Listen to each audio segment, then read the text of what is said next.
Bonsoir à tous, nous sommes contents de vous revoir ce jeudi 18 mars pour une nouvelle séance de foi et partage. Et on a la grande joie d'être accueillis aujourd'hui à la chapelle Saint-Maurice et la chapelle des aumôniers militaires de Satory-Versailles. Et aujourd'hui, on a la chance d'être accueillis par le père Maxime, aumônier militaire donc de la gendarmerie, et qui nous fait le plaisir aujourd'hui de nous recevoir ici. Bonjour, Padre. Bonjour. Donc, tout d'abord, avant de commencer, c'est vrai que c'est assez surprenant. C'est la première fois pour nous de voir un prêtre en habit militaire. Qu'est-ce que c'est déjà être un aumônier militaire? Alors, être un aumônier militaire, donc dans mon cas en particulier, donc c'est d'abord être un prêtre avec les militaires. On a un statut de militaire, on est militaire à part entière, mais je crois que dans la vie de l'aumônier, il ne faut pas oublier notre statut de prêtre, une réalité en fait qui est une réalité ontologique, qui touche à la fois notre cœur, notre âme et notre corps. Et on est prêtre en permanence avec les militaires. C'est l'occasion pour nous de porter le Christ en tout lieu, en tout temps, quelles que soient les circonstances. L'aumônier, son cœur de mission sera évidemment de partir en opération avec les militaires en zone de guerre, dans des zones difficiles, dans des zones où règne souvent un certain chaos. Et c'est l'occasion pour le prêtre à la fois de soutenir les militaires qui restent des hommes engagés, qui engagent leur propre vie pour apporter la paix. Et les aumôniers sont là pour les soutenir, les accompagner et porter les sacrements dans les lieux les plus reculés du monde ou les lieux les plus difficiles d'accès. Je crois que c'est vraiment la mission première et l'objectif premier de pouvoir porter les sacrements, en particulier l'Eucharistie, au cœur des lieux les plus difficiles, jusqu'au bout du monde s'il le faut. Merci beaucoup, Abona. Et là, vous nous accueillez et c'est un thème assez particulier parce que on est en plein carême, donc on arrive vraiment à la moitié du carême. Il nous reste à peu près 3 semaines et demie, 4 semaines. Et c'est un thème sur le combat spirituel, donc comment combattre le mal dans ce moment, qui ne nous empêche pas qu'on puisse avoir quand même puisse prier et pas être empêché de prier justement. Donc, première question, qu'est-ce que le combat spirituel? Alors, le combat spirituel, je dirais, si je me réfère à la lecture d'aujourd'hui, qui débutait avec le Christ qui nous enseignait, donc le scribe lui posait la question, mais Seigneur, quel est le plus grand des commandements? Et le Christ nous rappelle le Shema Israël, écoute Israël, le Seigneur ton Dieu est l'unique. Et on se souvient très souvent de tu aimeras le Seigneur ton Dieu de tout ton cœur, toute ton âme, toute ton intelligence, de toute ta force, évidemment, et tu aimeras ton prochain comme toi-même. Avec le Christ qui rajoute, ces deux commandements sont semblables. Et je crois que le véritable combat spirituel se joue à la fois dans notre propre unité, dans l'unité de notre propre personne, dans le corps et dans l'âme. Comment unir le corps et l'âme dans la réalité que nous vivons aujourd'hui comme chrétiens, comme citoyens du ciel en pèlerinage sur terre. Le combat spirituel, je pense, se joue vraiment dans cette unité. Donc il y a à la fois l'unité qui est personnelle, qui nous touche au plus intime de nous-mêmes, et à la fois l'unité au niveau humain, c'est-à-dire tu aimeras ton prochain comme toi-même. Comment créer cette unité?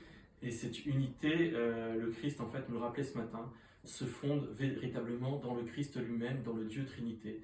Écoute Israël, le Seigneur ton Dieu est l'unique, et je crois que tout combat spirituel ne peut se fonder réellement que dans cette réalité. Aimer le Seigneur son Dieu, évidemment, sera une réalité que nous pourrons vivre, mais il faut avoir l'humilité d'accepter que aimer son Dieu est d'abord une grâce et un don que le Seigneur nous fait, car c'est lui qui en premier se donne à nous. Et si nous acceptons de l'accueillir, alors nous rentrons véritablement dans un combat spirituel qui pourra nous amener dans notre propre unité personnelle et à aimer véritablement son prochain. C'est-à-dire aimer son prochain n'est pas juste avoir des bons sentiments comme on pourrait l'entendre assez régulièrement, mais de pouvoir être capable à notre tour de se donner pleinement et entièrement comme le Christ s'est donné pour nous. Et c'est comme ça qu'on participe véritablement à l'œuvre du Christ dans notre monde. Merci beaucoup, Abona, pour cette belle explication. Il y a un passage de Saint Paul, les Éphésiens, qui disait « Revêtez-vous de toutes les armes de Dieu ». Et quelles sont les armes aujourd'hui qu'un chrétien il a justement pour utiliser pour le combat spirituel? La première arme, je dirais que c'est l'Église et les sacrements. donc l'Église qui dispense les sacrements. Il y a cette unité de l'Église pour laquelle les chrétiens sont invités à prier très régulièrement. Et je pense que c'est sans doute le premier lieu du combat spirituel, peut-être pour l'Église, et aussi personnellement, on le voit dans nos paroisses, dans nos communautés, où parfois des difficultés se rencontrent, des inimitiés qui peuvent y avoir entre des paroissiens, des fidèles.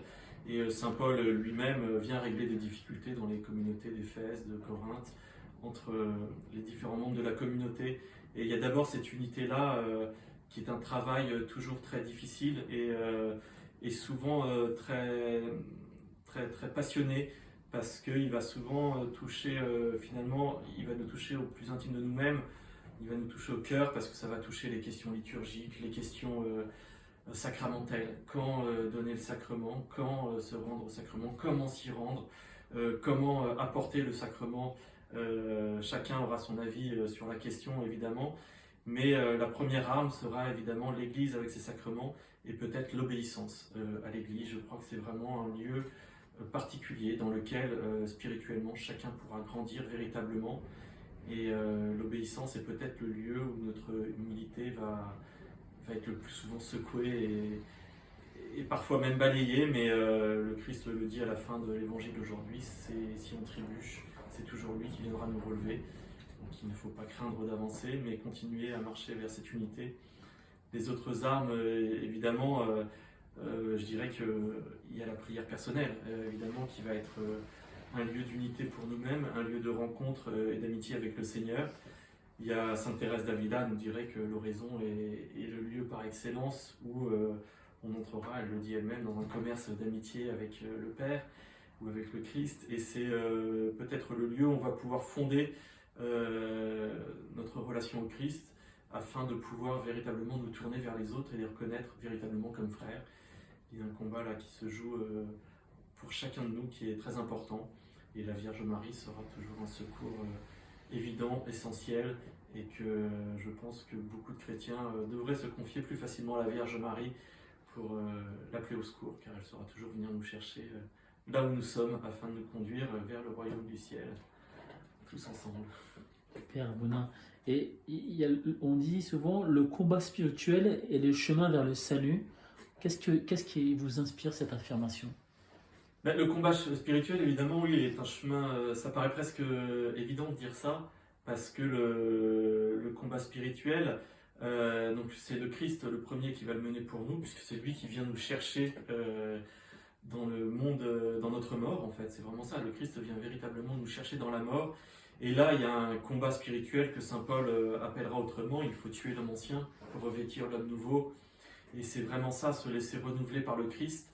Et donc c'est véritablement le chemin que l'on parcourt avec le Christ, et que l'on parcourt, et il ne faut jamais oublier qu'on parcourt avec le Christ et pas tout seul. Et c'est pour ça que, je le disais tout à l'heure, on a véritablement besoin de l'Église, qui est son corps, mais surtout le Christ est vraiment celui qui va nous accompagner. Parfois, par orgueil, on se dit qu'on y arrivera par nos propres forces. L'Ancien Testament est truffé d'exemples, je prendrai la tour de Babel, le veau d'or, les plus célèbres, mais des tas d'autres exemples, vous pourrez les trouver dans notre vie. Il est peut-être important de faire une relecture dans notre vie des moments où on a voulu construire notre propre tour de Babel, mais il faut se laisser conduire par le Christ. Et j'aime bien donner dans le combat spirituel le passage où le Christ parle de son joug en disant « mon joug est facile et mon fardeau léger ». Si vous avez déjà vu un joug pour des bœufs, c'est une grande pièce de bois qu'on va mettre sur deux bœufs.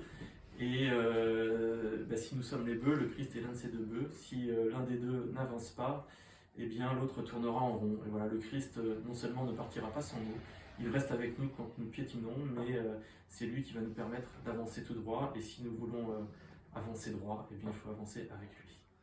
Merci beaucoup Apona pour toutes ces belles paroles.